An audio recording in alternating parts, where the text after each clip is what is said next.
Prisma Talks, setiap obrolan pasti ada inspirasi dan inspirasinya adalah untuk muda-mudi semua. Kali ini saya di studio sudah kehadiran narasumber yang luar biasa. Ini udah cukup kenal lama ya, karena mantan mahasiswa.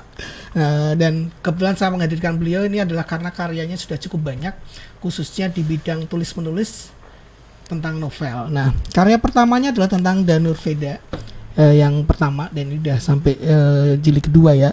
Dan yang terbaru adalah The Candidate of Mars. Nah, ini menarik sekali bagi muda-mudi yang mungkin punya hobi nulis tapi nggak tahu gimana sih bisa bikin kemudian karya itu bisa jadi buku yang kemudian bisa diperjualbelikan secara komersil. Nah, langsung saja kita sapa, ada Zahid Paningrome. Selamat datang di studio Prisma Talk. Selamat datang. Kabarnya gimana? Alhamdulillah. Masih sibuk nulis? Masih. Ini karya tergres ya? Tergres. The Candidate of Mars. Ini baru terbit beberapa. Sekarang lagi mau menyiapkan novel selanjutnya. Waduh, ini cukup produktif. Total sampai sekarang sudah berapa novel yang dihasilkan?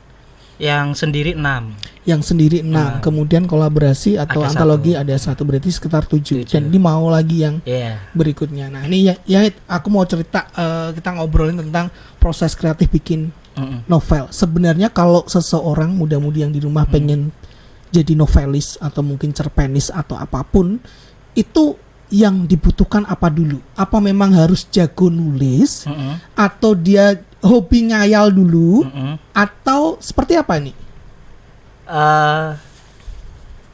Ini sebenarnya pertanyaan yang kalau ditanyain ke saya tuh selalu tricky gitu.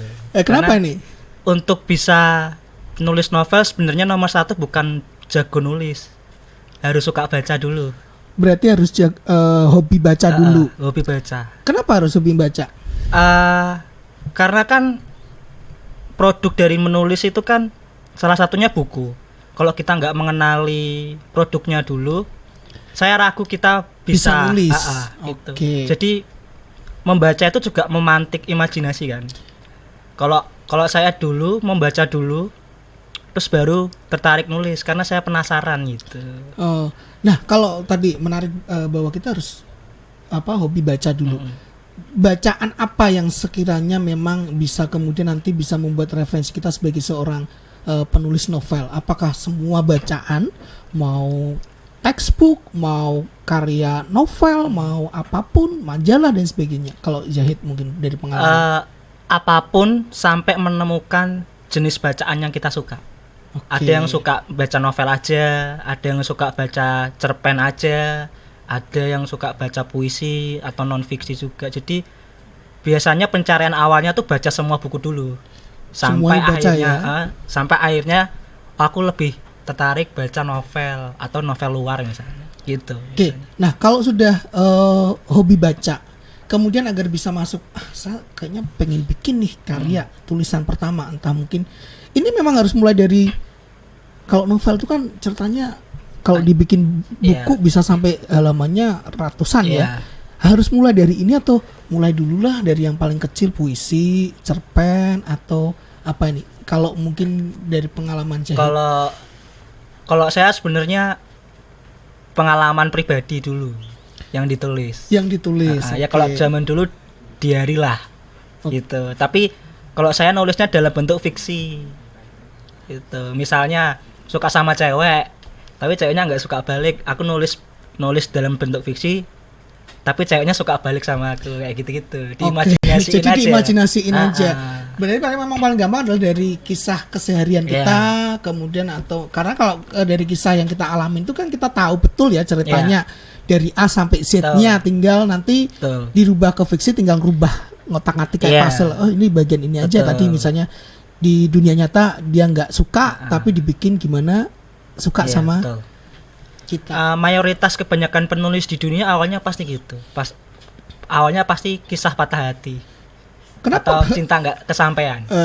Kenapa? Karena memang banyak pengalaman hidup orang memang suka mengalami masa patah hati. Jadi, atau memang orang tertarik cerita-cerita yang menyedihkan. Itu kalau itu kayaknya persoalan lain ya. Cuman ada satu penulis bilang kalau jangan nulis kalau lagi nggak patah hati, kalau lagi nggak sedih. Jadi kalau lagi bahagia itu jangan nulis. Kalau Zahid memang seperti itu, menghasilkan 7 karyanya ini memang pas dalam kondisi kehidupan yang sedang mungkin bisa katakan patah hati atau memang lagi down. Iya. Ada yang beberapa novel saya sengaja patah hati. Disengajain. Ini patah hati dalam arti memang kita harus punya pacar dulu kemudian diputuskan atau patah hati dalam hal yang general bahwa kondisi kita memang lagi down. Iya. Kondisi situasi yang lagi down tapi bukan kita lawan tapi dinikmatin aja kedownan itu. Patah hatinya itu dinikmatin. Nah, biasanya kemudian kalau misalnya dalam kondisi patah hati itu cerita yang dihasilkan Zahid itu apakah memang berangkat dari situ atau misalnya ya karena kita lagi nggak mood kemudian lagi suasana hati nggak enak kemudian daripada dilampiaskan ke hal-hal yang nggak oke, ya udah di depan laptop kemudian bikin cerita.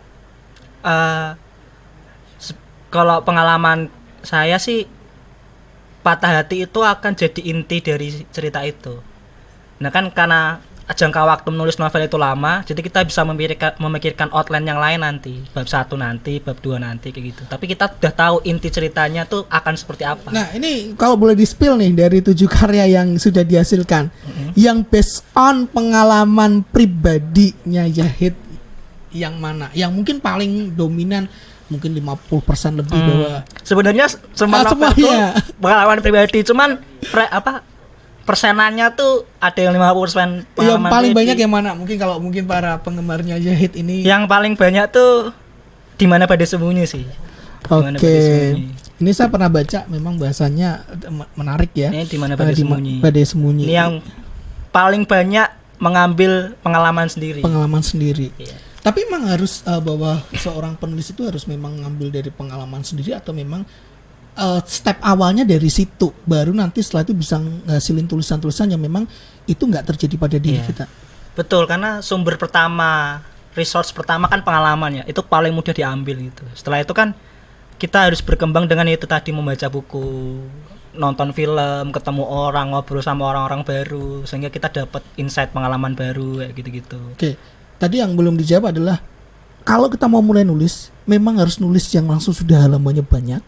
Atau kita nggak usah mikirin jumlah halaman, atau misalnya udah tentuin aja, udah kita mau bikin cerpen aja lah, atau mau bikin puisi aja dulu, atau mungkin bikin apa yang itu. Kalau Zahid baru awal nih pertama misalnya kita tulis yang emang lagi pengen ditulis aja. Kalau lagi pengen nulis puisi ya silahkan, cerpen ya silahkan. Selanjutnya adalah tulis terus aja sampai kalau tadi bacakan menemukan tipe bacaan yang disuka, sampai ini menemukan bentuk tulisan yang disuka sama genre yang disuka kayak gitu. Jadi ada proses terus menerus itu yang harus diasah. Yang penting mengasah menulis dulu ya. Betul. Kemudian ketika kita udah memilih, oh saya lebih suka genre romance nih. Berarti apakah memang seorang penulis harus punya spesialis seperti itu atau dia harus bisa nulis genre apapun? Horor oke, fantasi oke, romance oke. Kalau opiniku ya Mas, ada baiknya nyoba berbagai genre sampai nanti nemuin. Tapi pasti setiap penulis punya ciri khas. Pasti akan punya ciri khas. Pasti dia akan menemukan satu yang jadi ciri khas dia gitu. Dan ciri khas itu nggak selalu harus bawa ke genre ya. Bisa gaya tulisan dan sebagainya. Bisa gaya tulisan, bisa karakter, pengkarakteran, bisa alur. Kayak misalnya Dewi Lestari gitu. Distopian yang kayak gimana itu, Eka Kurniawan yang nyeleneh kayak gitu-gitu. Oke. Atau Mbak Lele Eskudori yang politik banget kayak gitu-gitu. Nemuin karakter tuh biasanya based on proses atau memang di awal ketika kita mau ngelahirin karya kita udah nentuin, aku pengen nih dikenal sebagai novelis yang seperti ini, atau karakter itu akan muncul dari sebutan si pembaca bahwa dari beberapa karyanya baru kelihatan, oh ternyata ya ini penulis novel yang seperti ini nih. Itu bisa, cuman yang saya yakini sih dari proses itu, proses ketertarikan kita terhadap sesuatu gitu. Kalau Yahid sudah sampai proses untuk kemudian bahwa menstabilkan dirinya bahwa inilah genre saya, ini karakter kalau saya. Kalau saya sekarang bisa ngambil garis merah genre ciri khas saya apa gitu. Yang mana adalah futurisme. Membicarakan masa depan. Gitu. Tapi apa yang disampaikan Zahid itu kemudian sama pembaca yang udah membaca karyanya Zahid itu sama nggak? Atau mungkin mereka punya persepsi sendiri lihat Zahid sebagai seorang penulis seperti apa? Kebanyakan yang baca bukuku kan cewek. Lebih sering mereka bilang kalau Zahid Paningram itu penulis yang nakal karena dia berhasil mengimajinasikan situasi yang seksual dan intim tapi nggak kelihatan mesum gitu, nggak kelihatan porno. Itu sih yang kalau sampai sekarang aku ambil ya dari pembaca ya. Itu. Dan itu udah sesuai dengan apa yang ingin memang Zahid? Enggak sebenarnya. Sebenarnya enggak. Saya kayaknya nulis aja sebenarnya. Cuman kalau pembaca nangkepnya beda kan malah sebenarnya bagus juga karena semakin multi tafsir semakin bagus gitu. Oh gitu ya. Jadi makin multi tafsir semakin bagus. Karena kan orang pembacanya jadi beda-beda gitu. Jadi punya beda-beda. Nah, ini balik lagi. Bagi kalau orang yang muda-mudi di rumah nih baru asa pengen nerbitin novel. Step tadi asumsi bahwa dia memang udah jago nulis ya. Yang harus dilakukan apa? Bikin penokohan dulu. Punya ide cerita secara komprehensif bahwa nanti akan jadi berapa bab nih. Bab 1 ngomongin apa, bab 2 apa, bab 3 apa, atau ya udah tulis aja dulu sampai selesai baru itu. Kalau saya karena nerbitin sendiri, jadi kerjasama gitu, saya bisa mengeksplor banyak gaya. Kayak di novel terbaru saya nggak nulis berurutan. Jadi saya nulis bab ganjil dulu. Kenapa? Karena kalau Mas Edi pernah nonton filmnya Christopher Nolan yang dia punya timeline sendiri, nah The Candidate Mas tuh punya timeline sendiri. Jadi setiap karakter punya timelinenya sendiri. Nah diatur dalam babnya itu. Tapi kan dalam sebuah novel itu kan kita harus punya outline ya. Secara keseluruhan bahwa ceritanya ini diawali dari mana, kemudian endingnya seperti apa. Nah kalau Zahid ini akan membreakdown dulu bahwa ceritanya dari ini nih. Bab 1 akan ngomongin ini, bab 2 bisa jadi berapa chapter gitu. Baru nanti proses saya ngerjain chapter ke ganjil dulu. Atau seperti apa? Ada yang saya breakdown dulu, kayak novel terakhir itu saya breakdown dulu di papan tulis besar gitu, bab-bab ganjil, bab-bab genap. Ada yang saya langsung nulis aja. Bahkan saya nggak tahu ini bab berapa. Jadi saya nulis gelondongan dulu. Baru nanti pas proses editing di mana selesainya baru ditentuin. Baru dikurasi bahwa ini perlu, bab 1, bab ini 2, jadi bab 3. Apa dan sebagainya. Betul. Oke. Gitu. Nah, kalau mulai dari membreakdown cerita ini, yang dilakukan apa? Punya cerita tokoh utamanya dulu, baru yang tokoh-tokoh lainnya itu, atau misalnya aku pengen bikin cerita ini deh. Punya tokoh dan tahu nasibnya akan gimana. Itu. Sisanya adalah bagaimana nasib itu dituju. Bisa tokoh pendukung yang misalnya ngelarang atau menghalang-halangi atau mendukung kayak gitu-gitu. Okay. Intinya adalah kalau saya tokoh dan nasib dia akan gimana. Termasuk nasibnya di ending cerita itu akan seperti nasib apa. Ending cerita. Tapi ketika udah direncanain itu pernah nggak sih ketika pas proses pembuatan sampai ke chapter sekian tiba-tiba ceritanya saya belokin deh. Pernah, sering kayak gitu, sering tergoda kayak gitu. Ada yang saya ikutin godaannya, ada yang enggak nanti. Biasanya aja. Kenapa tertarik bahwa kayak tergoda untuk dibelokin nih? Bisikan nggak tahu ya. Saya selama menulis tuh selalu dapat bisikan gitu. Jangan kayak gini, harusnya gini. Jauh lebih menarik seperti ini.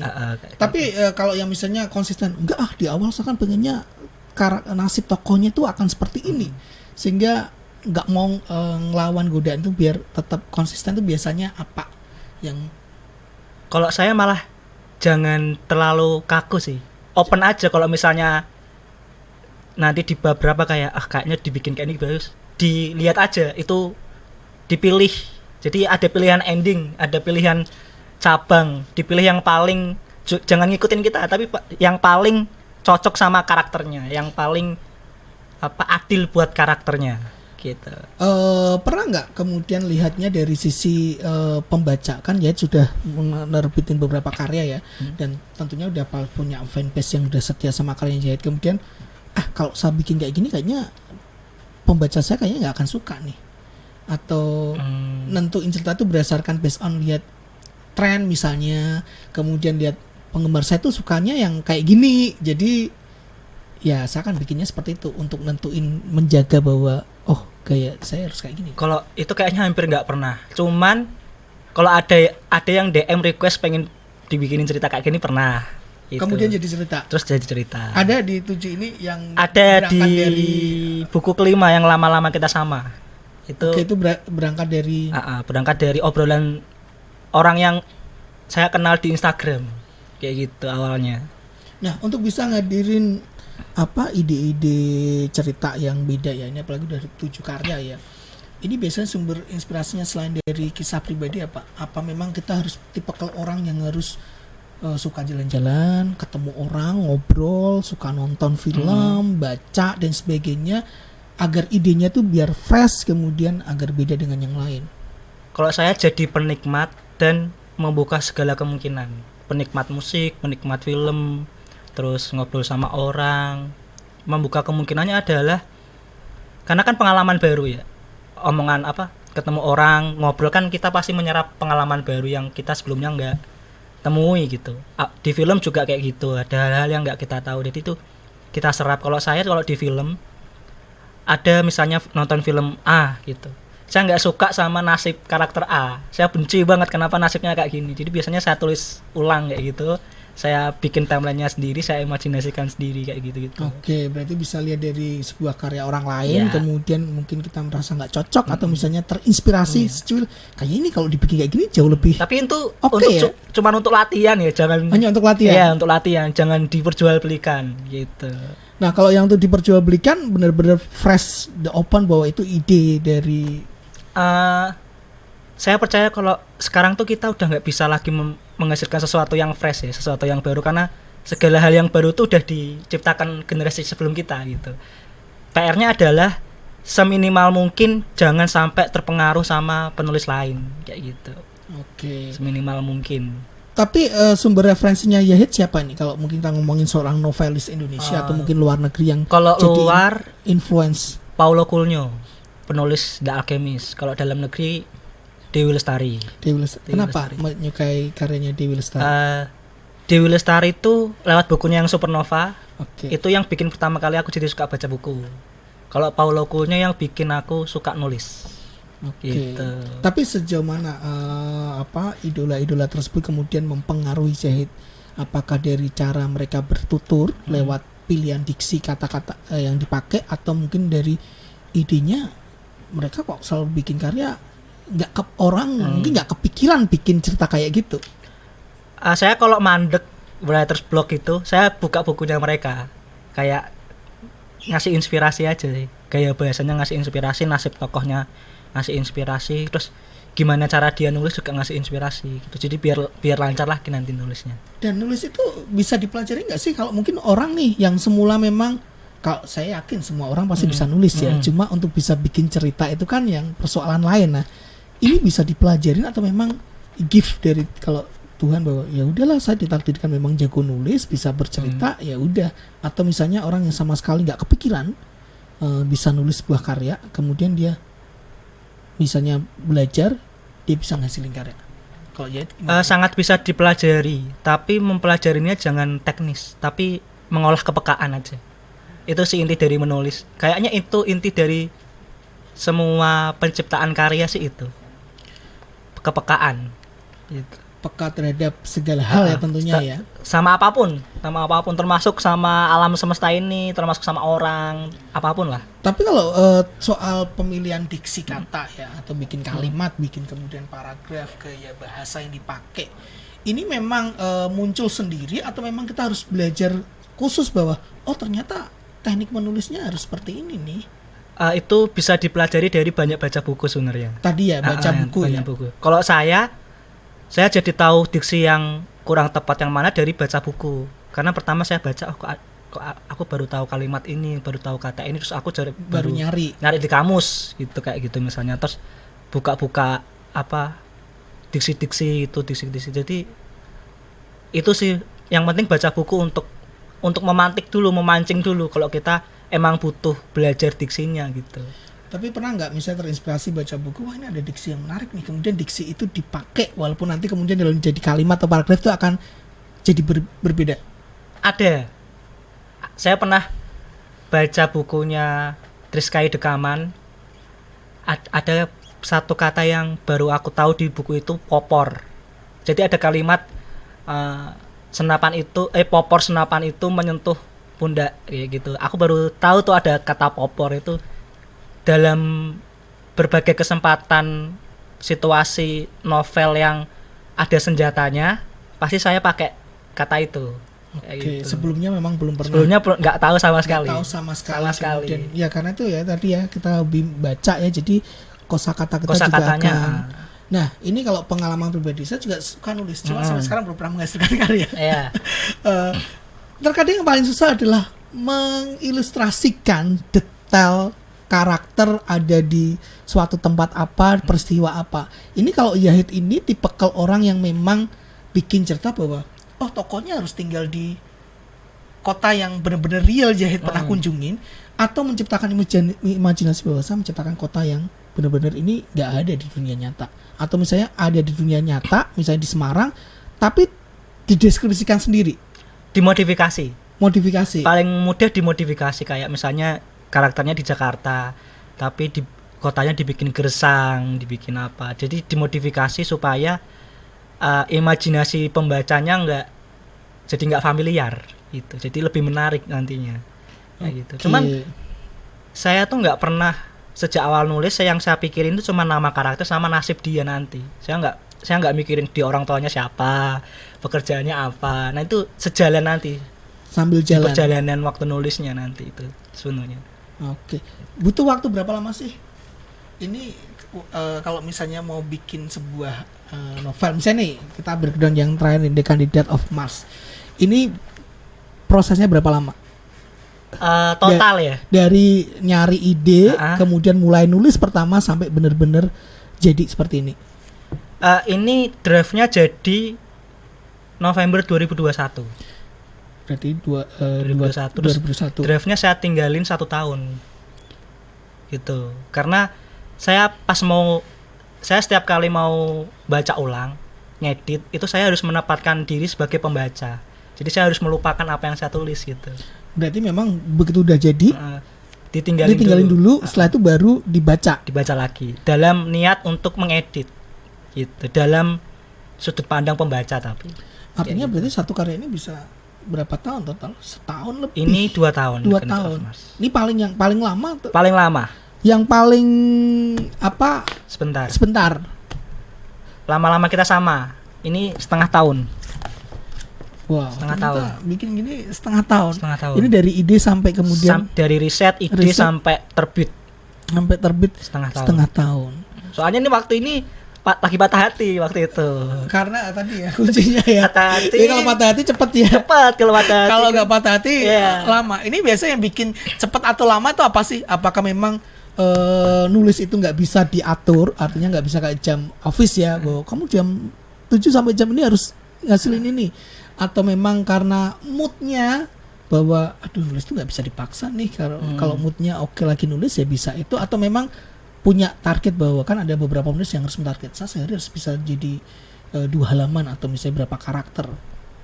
Motivasinya sih yang paling penting. Kalau yang ini motivasinya saya pengen orang itu baca gitu. Jadi jadinya cepet gitu. Dan orangnya udah baca? Orangnya baca. Setelah baca? Terharu. Katanya terharu. Saya nggak tahu dia beneran terharu apa enggak. Gitu. Oke, jadi memang prosesnya macam-macam ya untuk bisa bikin nih. Tapi kalau menurut Yahid paling susah dalam proses selama 7 karyanya ini dilakukan dalam membuat sebuah novel, yang paling susah itu apa? Apakah memang menimbulkan tadi motivasinya, atau memang pemilihan diksinya, atau dalam hal apa? Yang paling susah pertama risetnya. Karena ketika kita mau bikin karakter seorang dokter, kita harus tahu kehidupan dokter dong. Kita harus tahu detail-detail hidup setiap harinya dokter apa enggak. Jadi kebanyakan penulis itu menghabiskan waktu paling lama di riset kayak gitu. Misalnya Andrea Hirata di novel Ayah, dia risetnya setahun tapi nulisnya cuma 2 minggu misalnya. Terus yang kedua mempertahankan motivasi dan tujuan. Itu nulis ini tuh motivasi dan tujuannya apa gitu. Karena kadang tergoda kan, kayak kalau saya sangat meminimalkan uang dalam proses menulis. Karena saya percaya menulis dan menerbitkan itu 2 hal yang berbeda. Menulis itu pure 100% proses kreatif. Kalau menerbitkan itu ada money di situ.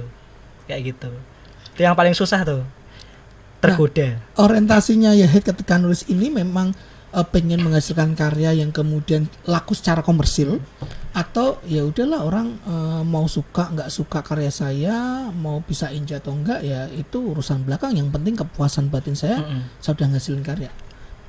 Nomor satu kepuasan batin, karena saya percaya kalau berangkatnya pertama adalah soal uang pasti nggak sustain, nggak akan bertahan lama, karena yang diekspektasikan kan langsung uang gitu. Sedangkan kalau yang diekspektasikan adalah kepuasan batin, kalau aku punya karya itu kita akan bukan cuman suka sama apa yang kita tulis, tapi kita juga bangga sama diri kita sendiri gitu. Tapi artinya kalau seperti itu ini nggak bisa jadi sebuah profesi tetap bahwa siapa yang jadi novelis yang memang hidup saya menghasilkan ini. Kalau Zahid jangan jadikan novelis sebagai profesi kecuali kamu J.K. Rowling. Penulis Harry Potter. Ya itu. Tapi kan banyak juga ya novelis yang memang dia hidupnya dari situ. Artinya terkadang kalau kita ngomongin karya nih, ini kan harus bisa secara komersil bisa ngidupin kita nih. Kok ya selama pengalaman nih, bisa nggak sih kalau kita hidup dari karya kita menulis novel? Kalau saya bisa. Ada yang dari novel pertama tuh uangnya masih ada di tabungan tuh ada sampai sekarang. Kalau saya bisa, nggak tahu kalau yang lainnya. Cuman balik lagi, kalau berangkat awalnya adalah soal uang pasti nggak sustain. Pasti nggak akan bertahan lama di segala jenis karya menurut saya sih. Jadi ya udah nulis aja sesuai untuk kebutuhan batin kita ya. Kemudian untuk kemudian bisa menarik orang agar suka sama karya kita gimana?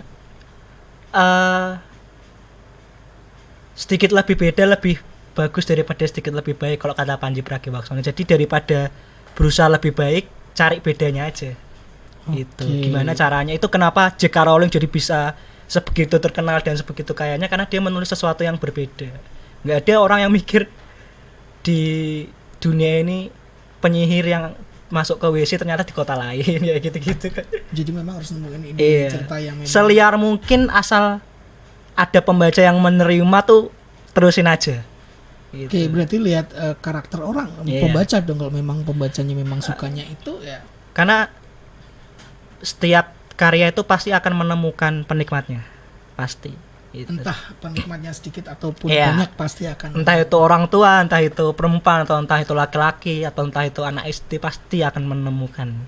Gitu. Oke, tampaknya menarik ya mungkin bagi muda-mudi yang di rumah yang memang tertarik untuk misalnya jago nulis, ya kenapa nggak ada salahnya bikin sebuah karya, entah itu disukai atau enggak. Nanti pada dasarnya ketika itu udah dipublish pasti akan nemuin siapa penikmatnya.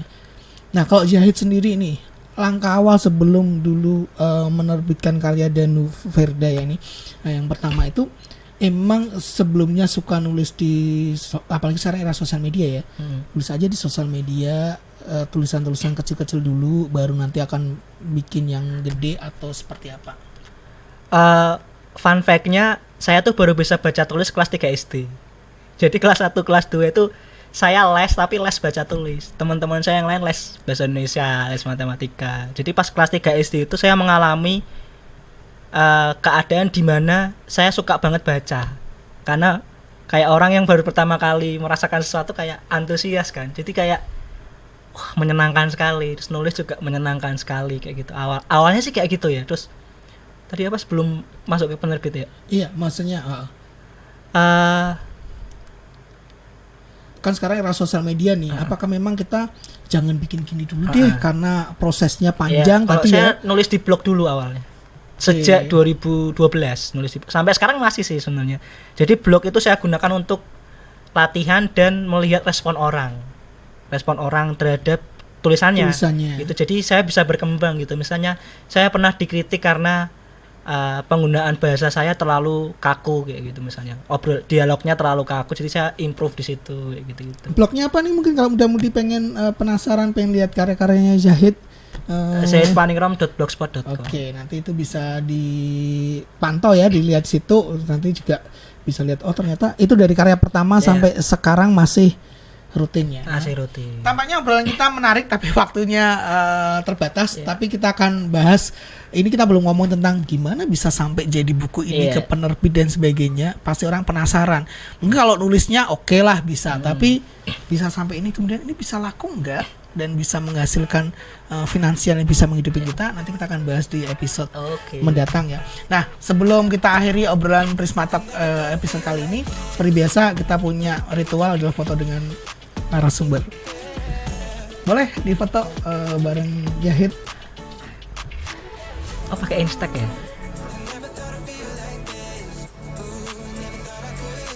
Keren. Oke, kita bisa sangka.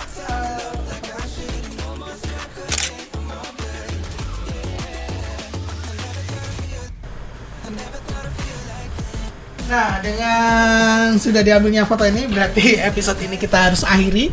Dan kita ketemu lagi di episode mendatang dengan obrolan-obrolan dan narasumber yang tentunya menarik. Tetap di Prisma Talk. Prisma Talk.